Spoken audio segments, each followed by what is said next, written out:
मरकजी हुकूमत ने तलब किया पार्लियामेंट का खुसूसी इजलास। 18 से 22 सितंबर के दरमियान होंगे पार्लियामेंट के 5 इजलास। पार्लिमानी उमूर के वजीर प्रहलाद जोशी ने कहा कि अमृतकाल में बामानी बहस और मुबाहिसे का है इंतजार।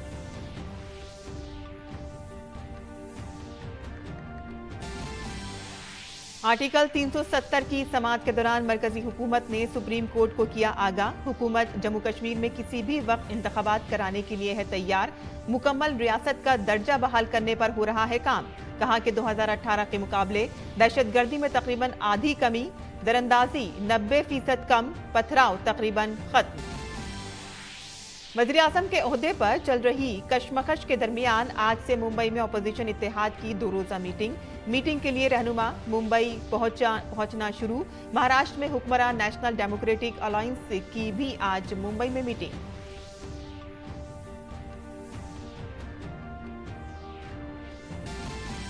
जनूबी अफ्रीका के शहर जोहानिसबर्ग में रिहायशी कॉम्प्लेक्स में जबरदस्त आग। वाक़े में कम से कम 70 अफराद हलाक, 50 से ज़ायद जख्मी। फायर डिपार्टमेंट ने मुतअद्दिद अफराद को बाहिफाजत निकाला बाहर और आग लगने की वजह ताहाल मालूम नहीं।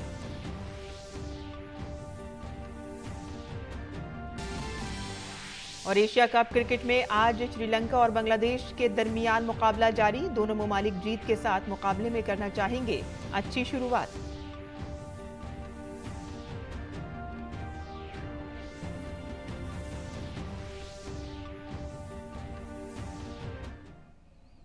आदाब नाज़रीन, खबरनामे में आपका इस्तकबाल है। मैं हूं साइमा खान। अब खबरें तफसील से। मरकजी सरकार ने पार्लियामेंट का खुसूसी इजलास तलब किया है। पार्लिमानी उमूर के मरकजी वजीर प्रहलाद जोशी ने सोशल मीडिया साइट एक्स पर पोस्ट करके बताया कि पार्लियामेंट का खुसूसी इजलास 18 से 22 सितंबर तक जारी रहेगा। इसमें 5 सेशंस होंगे। खुसूसी इजलास नई पार्लियामेंट में होगा। प्रहलाद जोशी ने लिखा कि अमृतकाल के दरमियान पार्लियामेंट में बामानी बातचीत और बहस का इंतजार कर रहा हूँ। वाज़ेह रहे कि पार्लियामेंट का मानसून इजलास 20 जुलाई को से 11 अगस्त तक जारी रहा था। इस दौरान मणिपुर तशद्दुद के मामले पर दोनों ऐवानों में जबरदस्त हंगामा हुआ था। अपोजिशन पार्टियों ने मणिपुर के मसले पर ऐवान में बहस और वजीर आज़म के बयान का मुतालबा करते हुए जोरदार हंगामा किया था। आर्टिकल 370 से मुतालिक समाअत के दौरान मरकजी हुकूमत ने सुप्रीम कोर्ट में कहा कि जम्मू कश्मीर अमन के क़याम और अमन और कानून के मामले में एक नया बाब लिख रहा है। मरकजी हुकूमत की जानिब से सॉलिसिटर जनरल तुषार मेहता ने कहा कि 2018 के मुकाबले 2023 में दहशतगर्दी के वाक़यात में 45% कमी आई है, दरअंदाजी के वाक़यात में 90% कमी आई है और पथराव खत्म हुआ है। सॉलिसिटर जनरल तुषार मेहता ने कहा कि हुकूमत अब जम्मू कश्मीर में किसी भी वक्त इंतखाबात कराने के लिए तैयार है। उन्होंने कहा कि वोटर लिस्ट तकरीबन तैयार है और रियासती इलेक्शन कमीशन और मरकजी इलेक्शन कमीशन इस सिलसिले में फैसला करेंगे। उन्होंने कहा कि जिलाई तरक्याती कौंसिल के इंतखाबात हो चुके हैं, अब जल्द ही पंचायती इंतखाबात होंगे। तुषार मेहता ने बताया कि लेह हिल डेवलपमेंट कौंसिल के इंतखाबात भी हो चुके हैं और कारगिल के लिए ये इंतखाबात सितंबर में होंगे। एसजी तुषार मेहता ने कहा कि अभी 3 इंतखाबात होने हैं। पहले पंचायती इंतखाबात होंगे, फिर म्यूनिसिपैलिटी इंतखाबात होंगे, फिर असेंबली इंतखाबात होंगे। तुषार मेहता ने कहा कि जहां तक जम्मू कश्मीर के लिए मुकम्मल रियासत का दर्जा बहाल करने का सवाल है, इस पर अमल शुरू हो चुका है, लेकिन इसके लिए कोई मुकर्ररा वक्त नहीं दिया जा सकता है। सदर जमहूरिया द्रौपदी मुर्मू छत्तीसगढ़ के अपने 2 रोज़ा दौरे पर हैं। ब्रह्मा कुमारी के एक प्रोग्राम में उन्होंने कहा कि मुकाबला मुल्क के नौजवानों के लिए एक मुस्बत एहसास होता है, लेकिन इसमें उन्हें सिर्फ उनकी मेहनत और इल्म को ही अपनी शिनाख्त बनाना होगी। इस वक्त माशरे के अक्सर लोग छोटी छोटी कामयाबी के लिए अपने उसूलों और अक़दार को भूल रहे हैं, जो दुरुस्त नहीं है। उन्होंने कहा कि अक़दार और सख्त मेहनत ही कामयाबी की कुंजी है। स्पर्धा एक सकारात्मक भाव है जिससे जीवन संवरता है। हार जीत तो जीवन का हिस्सा है। मुझे बहुत दुख होता है जो कुछ बच्चों ने कई कारणों से नकारात्मक भाव उत्पन्न हो जाते हैं और अपने आप को इस धरती से खुद को विदाई कर लेने का निश्चय ले लेते हैं। इस बात के अनेक उदाहरण है कि क्षणिक असफलता से भविष्य की सफलता निहित होती है। मेरी इस भावी पीढ़ी के परिवार के लोगों दोस्तों, अध्यापकों और समाज से अपील है कि वे इन बच्चों की मानसिकता को समझकर इनकी सहायता करें। सदर जमहूरिया ने कहा कि इम्तिहान में शामिल तलबा की खुदकुशी की तादाद में इजाफे पर तशवीश का इजहार करते हुए कहा कि हार जीत जिंदगी का हिस्सा है। उन्होंने आवाम से अपील की है कि वो ऐसे तलबा की जहनियत को समझकर उनकी हौसला अफजाई करें। नीट की तैयारी करने वाले तो विद्यार्थियों ने अपने जीवन, अपने सपनों, अपने भविष्य का अंत कर दिया। कॉम्पिटिटिव एग्जाम के लिए पढ़ाई कर रहे बच्चों ने पिछले दिनों अपने आप को इस दुनिया से खुद को विदाई कर लिया। प्रतिस्पर्धा एक सकारात्मक भाव है जिससे जीवन संवरता है। हार जीत तो जीवन का हिस्सा है। मुझे बहुत दुख होता है जो कुछ बच्चों ने कई कारणों से नकारात्मक भाव उत्पन्न हो जाते हैं और अपने आप को इस धरती से खुद को विदाई कर लेने का निश्चय ले लेते हैं। मुल्क में आइंदा आम इंतखाबात में बीजेपी की क़यादत वाली एनडीए को चैलेंज करने के लिए हिज़्ब इख्तिलाफ की तरफ से तश्कील दिया इत्तेहाद INDIA की मुंबई में आज से 2 रोज़ा मीटिंग शुरू हो रही है। इस मीटिंग में इत्तेहाद के राब्ता-ए-कार यानी कि कन्वेनर के नाम का फैसला करने के अलावा कोऑर्डिनेशन कमेटी की तश्कील का इम्कान है। ताहम वज़ारत उज़्मा के चेहरे पर शुकूक व शुबहात के दरमियान इस सियासी इत्तेहाद के मुस्तकबिल पर सवालात उठ रहे हैं। मुंबई इजलास से कबल अपोजिशन इत्तेहाद में शामिल तमाम पार्टियों में वज़ीर आज़म के ओहदे के लिए दावेदारी देखने को मिली। कांग्रेस, JDU और तृणमूल के बाद अब SP, शिवसेना, UBT और आम आदमी पार्टी ने वज़ीर आज़म के ओहदे के लिए दावा पेश किया है और इसी के पेश नज़र INDIA इत्तेहाद के लिए आगे का रास्ता काफ़ी कांटों भरा नजर आता है। मीटिंग के लिए लीडरों के पहुंचने का सिलसिला शुरू हो गया है।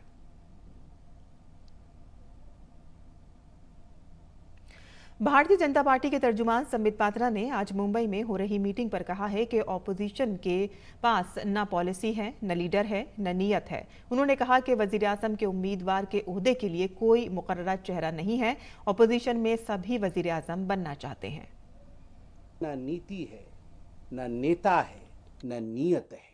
और इसीलिए मैं कहता हूं आज की ये जो घमंडिया मीटिंग मुंबई में होने वाली है, इस मीटिंग को अगर एक हिंदी के मुहावरे में कहा जाए तो वो मुहावरा होगा न सूत न कपास, न नीति न नीयत, और जुलाहों में लट्ठम लट्ठा, सारे नेता लट्ठम लट्ठा, मैं PM, तू नहीं मैं, यही करने वाले हैं।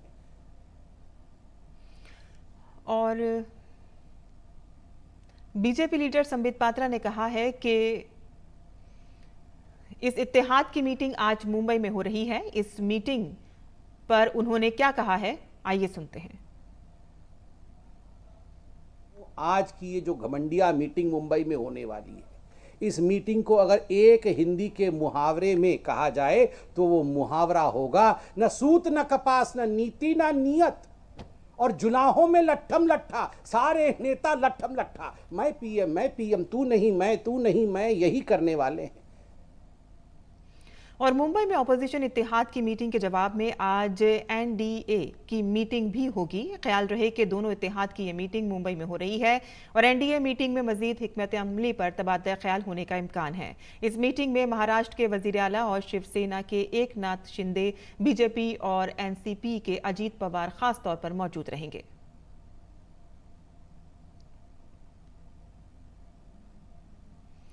बीजेपी के कौमी तर्जुमान सैयद जफर इस्लाम ने आज मीडिया कॉन्फ्रेंस में कहा कि मईशत और भारत मुतरादिफ अल्फाज हो गए हैं। उन्होंने कहा कि आज दुनिया में 2 ही बातों पर बहस हो रही है, एक चंद्रयान 3 की महफूज लैंडिंग की और दूसरी भारत की मईशत की।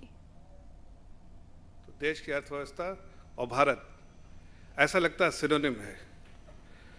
चाहे दुनिया में किसी कोने में भी चले जाइए, किसी कोने में भी दुनिया के चले जाइए, तो वहाँ आज 2 ही बातें हो रही हैं। भारत ने चंद्रयान की जो सफलता है भारत का, उसके बारे में पूरे दुनिया में चर्चा है। जो सेफ लैंडिंग और बहुत बड़ी सफलता है, उसके बारे में दुनिया में बहुत चर्चा है।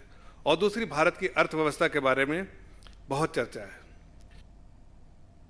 बीजेपी के कौमी तर्जुमान ने कहा कि गुज़िश्ता कुछ बरसों में वज़ीर-ए-आज़म की क़यादत में कुछ बड़े फैसले लिए गए हैं, जिसकी बदौलत मुल्क की मईशत काफ़ी मजबूत हो गई है। हमने देखा है कि पिछले कुछ सालों में हमारी सरकार आज 9.5 साल से है। उस पूरे कार्यकाल में हमने बहुत अच्छे फैसले लिए, बहुत कड़वे फैसले लिए, लेकिन हमें बहुत कठिनाइयों का भी सामना करना पड़ा। ऐसे हालात आए जैसे कोविड हो, महामारी जैसे हालात आए। जब लॉकडाउन हुआ, इकोनॉमिक एक्टिविटी बिल्कुल पूरे दुनिया में बंद हो गई, हिंदुस्तान में भी बिल्कुल ख़त्म हो गई थी। और फिर यूक्रेन क्राइसिस हुआ, जहाँ सप्लाई चेन बिल्कुल बंद हो गया, डिसरप्ट हो गया था सप्लाई चेन बिल्कुल, और वो उसकी वजह से हर चीज़ में तकलीफ आई। ये दोनों कठिनाइयों के बावजूद भी आज जो भी फैसले लिए आदरणीय प्रधानमंत्री जी ने पिछले 9-9.5 साल में, आज देश की अर्थव्यवस्था बहुत मजबूत है। मजबूत ही नहीं, बहुत तेज़ी से जो है अर्थव्यवस्था जो है दौड़ रही है, और दुनिया में जो सबसे अच्छी उभरती हुई इकोनॉमी, ब्राइटेस्ट स्पॉट जो है वो भारत है। और सैयद ज़फ़रुल इस्लाम ने प्रेस कॉन्फ्रेंस में कहा कि भारत एक फलाई रियासत है और हमारी सरकार आम आदमी की फिक्र करती है। हमारा देश जो है वेलफेयर स्टेट है, कैपिटलिस्ट स्टेट नहीं है। जब वेलफेयर स्टेट की बात होती है तो सरकार की बड़ी जिम्मेदारी होती है कि वो आम नागरिक की चिंता करे, और हमने आम नागरिक की चिंता की। उसके अंतर्गत चाहे वो छत देने का, जिसके पास छत नहीं था छत दिया, जिसके पास पानी बिजली कनेक्शन नहीं था बिजली कनेक्शन दिया, सड़कें बनवाई, रोड बनवाई, इंफ्रास्ट्रक्चर, फिजिकल इंफ्रास्ट्रक्चर गांव में बनवाया, हर तरह की वो सुविधाएं देने की कोशिश की। इसलिए कि हमारा लक्ष्य था आदरणीय प्रधानमंत्री जी का कि हमें देश को आगे करना है, देशवासियों को आगे करना है। वज़ीर ख़ारजा डॉक्टर एस जयशंकर ने कहा कि दुनिया को हिंदुस्तान के वसुदेव कुटुंबकम पर पूरा भरोसा है। उन्होंने कहा कि हिंदुस्तान के बारे में ये तासुर दुनिया के लिए सिर्फ एक नारा नहीं है, बल्कि ये मुल्क के तर्ज अमल का तारुफ पेश करता है। आज नई दिल्ली में हिंदुस्तान की G20 सदारत में और इसके आलमी असर रसूख पर एक प्रोग्राम में उन्होंने कहा कि हिंदुस्तान की G20 क़यादत बहुत से तरीक़ों से मुख्तलिफ तरह की है। The impact that our success will have on the world. The second point I make to you is how we are today, the generosity of India. When you say that in G20, Vasudhaiva Kutumbakam, when we say one earth, one family, one future, the world believes that. They do not think this is an empty slogan made for a conference. They actually have seen in the behavior of India. वज़ीर ख़ारजा doctor S Jaishankar ने कहा कि हिंदुस्तान ने एक ऐसे वक्त में इस ग्रुप की बागदौड़ संभाली है कि जब इक़्तिसादी, तकनीकी और डिजिटल तरक्की में हिंदुस्तान की कामयाबियों और हुनर को आलमी सतह पर तस्लीम किया गया है। That topic of conversation was the Chandrayaan landing. And the most, to me, I mean, one was, it's like you feel you are on a big stage, something big has happened in your country, you're already like little bit walking a little bit taller and higher. But the greatest satisfaction for me that day was this sense from all the leaders that India has done it, but we, the leaders of Africa, of Latin America, of Asia, we also see this as something as motivating, as it is your success, but we also feel somewhere it is our success. Bharat की सरबराही में होने वाले G20 सरबराह इजलास में सिर्फ चंद दिन बाकी हैं। नई दिल्ली में इस अहम कॉन्फ्रेंस के लिए पूरी तरह से तैयार है। आइए इस सिलसिले में एक वीडियो देखते हैं।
और दिल्ली पुलिस के राब्ता आमा के अफसर सुमन नलवा ने G20 सरबराही इजलास के बारे में तफसीली मालूमात मुश्तरक की हैं। उन्होंने कहा है कि G20 सरबराही इजलास के हवाले से अफवाहें फैल रही हैं और उस वक्त दिल्ली में लॉकडाउन रहेगा, लेकिन ये हकीकत में दुरुस्त नहीं है।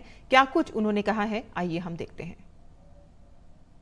हमने एक रेगुलेटेड जोन और एक कंट्रोल्ड जोन बनाया है। कंट्रोल जोन बेसिकली नई दिल्ली का इलाका है जिसमें Connaught Place, India Gate, Chanakyapuri ये वाले इलाके हैं, और रेगुलेटेड जोन है रिंग रोड के अंदर वाला। तो इसमें हमने ये एडवाइजरी दी है कि कोई भी जो यहाँ पर आना चाहेंगे तो वो या तो बोनाफाइड रेजिडेंट्स हों या जिन्होंने अपनी इन होटल्स में कहीं पर बुकिंग करवाई है वो हों। और अगर वैसे भी कोई आना चाहे तो उसमें कोई लॉकडाउन नहीं है, कोई ऐसा नहीं है कि नहीं आ सकते, मेट्रो का इस्तेमाल करके आ सकते हैं, लेकिन व्हीकुलर मूवमेंट के लिए रिस्ट्रिक्शंस लगाई हैं। लेकिन अगर कोई टैक्सी या ऑटो किसी बोनाफाइड रेजिडेंट्स को लेके वहां आ रहे जो वहीं के रहने वाले हैं तो उनको अलाउ किया जाएगा।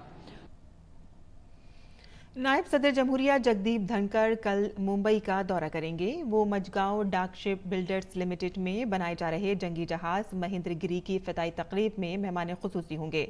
MDL के जरिए तैयार महेंद्रगिरी चौथा जंगी जहाज है और भारतीय फौज के प्रोजेक्ट 17A के तहत 7वां स्टील्थ फ्रीगेट है। अपने दौरे के दौरान नायब सदर जमहूरिया मजगांव डाक शिप बिल्डर्स लिमिटेड के विरासत म्यूजियम धरोहर का भी दौरा करेंगे।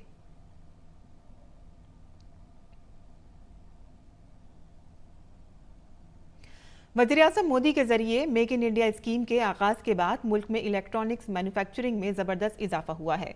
मवासलात, इलेक्ट्रॉनिक्स और IT के मरकजी वजीर अश्वनी वैष्णव ने कहा कि PLI स्कीम के तहत 32 कंपनियों ने रजिस्ट्रेशन करवाया है। इस स्कीम के जरिए 75,000 बराह रास्त रोजगार के मौके पैदा होंगे।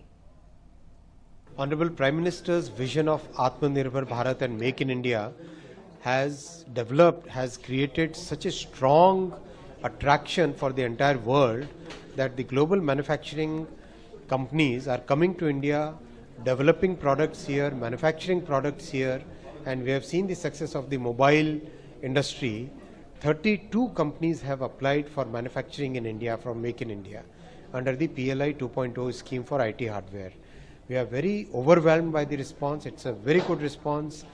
Practically every large company will start manufacturing laptops, PCs and servers in India, and this is going to make a huge difference. Supreme court ने अपनी जाली वेबसाइट के बारे में आम लोगों को खबरदार किया है। सुप्रीम कोर्ट ने कहा है कि कुछ लोग जाली वेबसाइट बनाकर धोखा देने की कोशिश कर रहे हैं। सुप्रीम कोर्ट की वेबसाइट sci.gov.in है, जबकि कुछ लोग scigv.com और cbins जबकि cbins.scigv.com के जरिए लोगों को गुमराह करके जाती मालूमात मांग रहे हैं। सुप्रीम कोर्ट ने कहा है कि रजिस्ट्री ऐसी कोई जाती मालूमात नहीं मांगती है। दुनिया के सबसे बड़े वैक्सीन बनाने वाले इदारे सीरम इंस्टीट्यूट ने डेंगू के हवाले से बड़ी खबर दी है।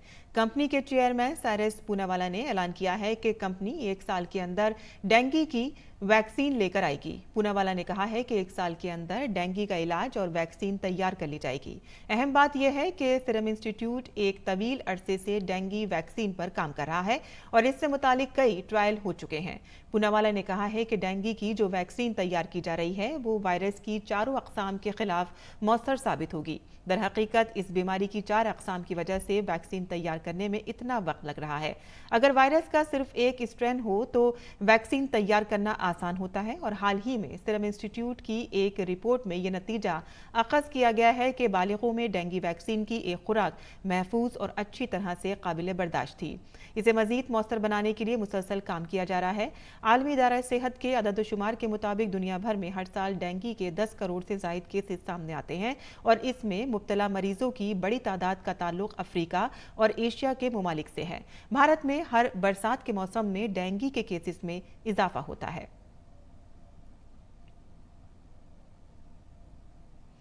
सीनियर माहिरीन मौसमियात का कहना है कि इस साल का मानसून 2015 के बाद सबसे खुश्क हो सकता है, जिसमें अब तक 13% बारिश की कमी रिकॉर्ड की गई है। महकमे मौसमियात के एक एहलकार ने बताया है कि हिंदुस्तान में 1901 के बाद से सबसे खुश्क अगस्त दर्ज किया जा सकता है। अगस्त में अब तक 32% बारिश की कमी है और अगले 3 दिनों में मुल्क के बड़े हिस्सों में बारिश कम होने की उम्मीद है।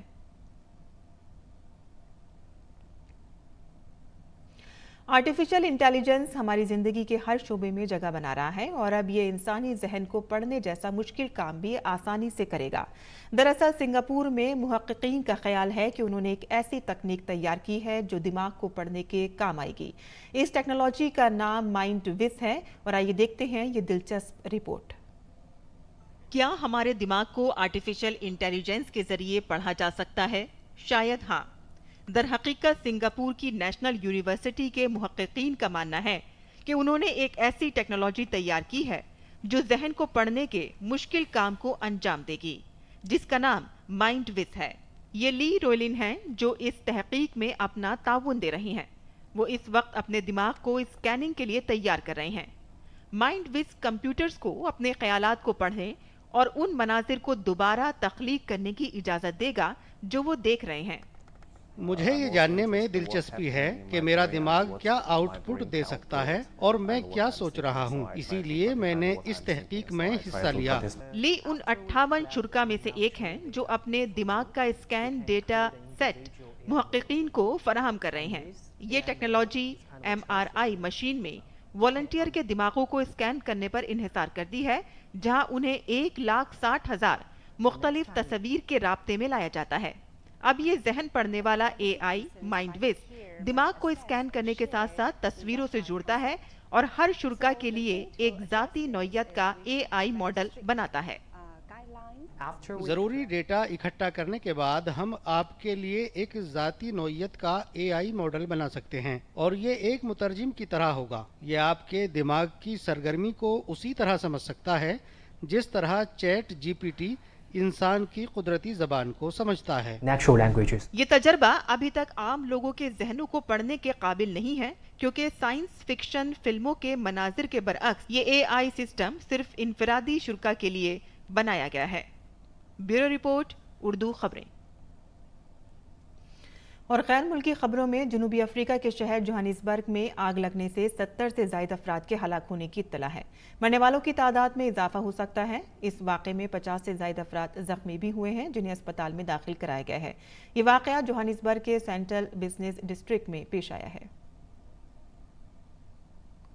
पाकिस्तानी मकबूजा कश्मीर इन दिनों माशी बहरान का शिकार है। पाकिस्तान के शहर मुजफ्फराबाद में परेशान अवाम ने हुकूमत के खिलाफ एहतजाज किया। बढ़ती हुई महंगाई और सरकारी सहूलियात से महरूम अवाम सड़कों पर निकल आए और उन्होंने हुकूमत के खिलाफ शदीद नारेबाजी की। शुमाली कोरिया ने गुज़िश्ता रोज़ एक बार फिर से बैलिस्टिक मिसाइल का तजर्बा किया है। ये मिसाइल प्योंगयांग से उड़कर बहराए जापान में गिरा। जापान और जनूबी कोरिया ने इस मिसाइल तजुर्बे की तस्दीक की है। इसे शुमाली कोरिया के आमिर किम जोंग उन का अमेरिका को जवाब करार दिया जा रहा है। जनूबी कोरिया के ज्वाइंट चीफ ऑफ स्टाफ ने एक बयान में कहा है कि यह मिसाइल बुध की शाम देर गए शुमाली कोरिया के दारुल हुकूमत के इलाके से दागा गया और ये दावा एक ऐसे वक्त में किया गया है कि जब अमेरिका ने जनूबी कोरिया के साथ मिलकर शुमाली कोरिया के खिलाफ ताकत का मुजाहरा करने के लिए जजीरा नुमा कोरिया में तवील फासले तक मार करने वाले B-1B बमबार तैयारों की तरबियत हासिल की है। और खेल की खबरों में एशिया कप के दूसरे मैच में आज पिलेक्ले इंटरनेशनल क्रिकेट स्टेडियम में बांग्लादेश और श्रीलंका के दरमियान मुकाबला हो रहा है। दोनों ही टीमें अच्छी शुरुआत के लिए कोशिश कर रही हैं। बांग्लादेश ने टॉस जीतकर पहले बल्लेबाजी करते हुए अब तक 5 विकेट पर 140 रन बना लिए हैं। काबिल जिक्र है कि श्रीलंका की टीम 6 मरतबा एशिया कप की ट्रॉफी जीत चुकी है। बांग्लादेश की टीम ये ट्रॉफी जीतने के इरादे से पहली बार ये ट्रॉफी जीतने के इरादे से उतर रहा है, जबकि श्रीलंका अपने कई अहम खिलाड़ियों के बगैर इस टूर्नामेंट में खेल रहा है। इस तरह बांग्लादेश कमजोर हरीफ पर बढ़तरी हासिल करने की कोशिश करेगा। और एशिया कप के पहले मैच में पाकिस्तान का मुकाबला नेपाल से था। इस मैच में पाकिस्तान ने नेपाल को 238 रन के बड़े फर्क से शिकस्त दे दी। पहले बल्लेबाजी करते हुए पाकिस्तान के कप्तान बाबर आजम और इफ्तिखार अहमद ने सेंचुरी वाली इनिंग्स खेली और पाकिस्तान को 50 ओवर में 6 विकेट पर 342 रन के बड़े स्कोर तक पहुंचा दिया। बाबर 151 रन बनाने के बाद आउट हुए और साथ ही इफ्तिखार ने 109 रन की नाकाबिले शिकस्त इनिंग खेली। दोनों ने 5वें विकेट के लिए 214 रन की शिराकतदारी की, जो कि एशिया कप में किसी भी विकेट के लिए तीसरी सबसे बड़ी शिराकतदारी है। और इसी के साथ ही हमारा खबरनामा यही ख़त्म पजीर होता है। हमारी पूरी टीम को दें इजाज़त। आदाब।